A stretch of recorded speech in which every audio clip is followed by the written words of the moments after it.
So Amy and I just turned 27 a few weeks ago, and we unknowingly started this like tradition where we make a video talking about the things that we learned in the prior year. In lieu of celebrating getting older, here are 3 things we learned last year. Should we do a happy birthday cheers? Yo! Happy birthday, bitch! Getting older. Things will be messy, and that's okay. Practice gratitude and patience. I feel like everyone can agree that getting older feels very stressful. So stressful. In some ways, because you feel like you have all these milestones that you need to hit. And every year is almost like a reminder of like, hey, you're not quite there yet. You got more work to do and time is ticking. So it's funny because Amy and I tried this like new thing where in December, we both read through all of our journal entries from the past year. And it's like an exercise I highly recommend to you all, but it was so interesting to be kind of like an objective observer into your innermost thoughts. For example, every time I expressed feeling some type of anxiety, I would enter this self-soothing tendency of idealizing my perfect future. And I realized it was actually not productive at all. It was a matter of like soothing my anxieties rather than doing something productive, even though on paper it looked very productive. I think on that same note, like when we were doing the exercise of reading all our past journal entries from this year, the word timing came up so damn much in all my entries. Like, I want this by this time. And I was basically trying to optimize for perfect plans. Looking back, rather than optimizing for those perfect plans and timing, time just passing by actually resolved a lot of my anxieties.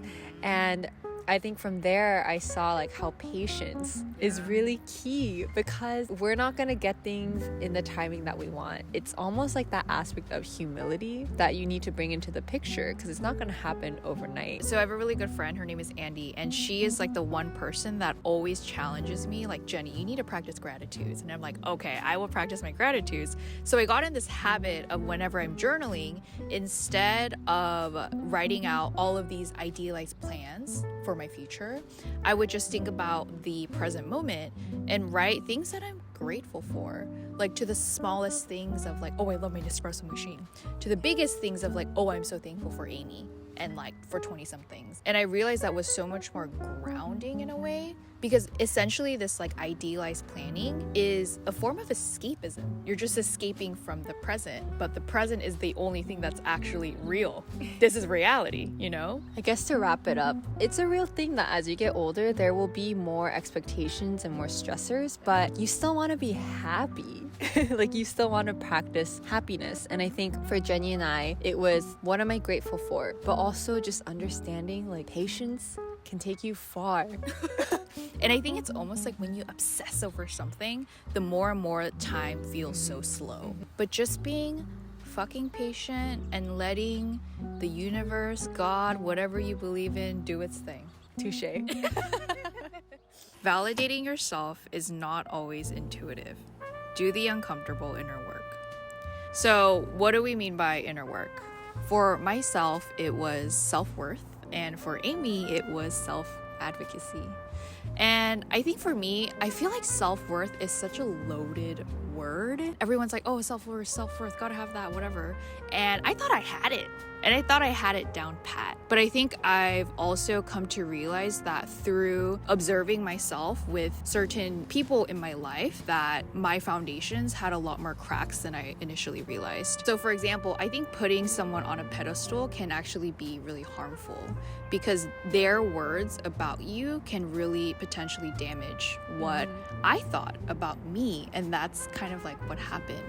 And that kind of led to me going into this whole journey of like rediscovering like, what do I love about me? Like, who am I? And like all of that stuff. I also like how self-worth was an ongoing journey for you, but you also spoke to how people in your life helped you. For me, at least, like even though there was so much love, I wasn't in the position or in the mind state to even receive that love.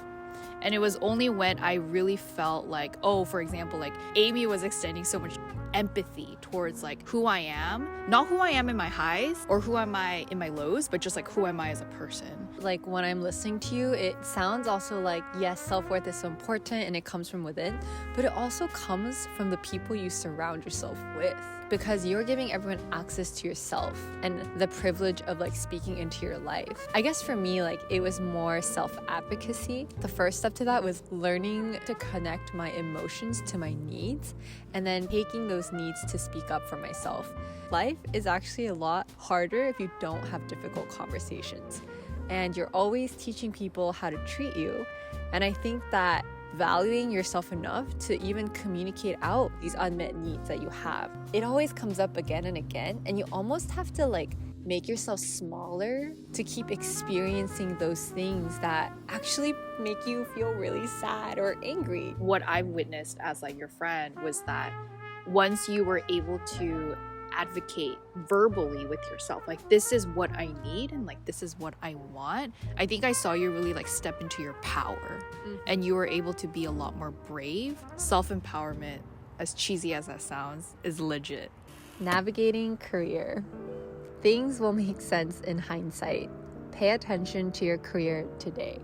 I think the big thing for a lot of us 20s is our career, right? Like, what the fuck do we want to do with our lives? And I feel like for me, I've started to realize the importance of like looking at the now and what does my career look like today and valuing that versus always just dreaming about like my dream career.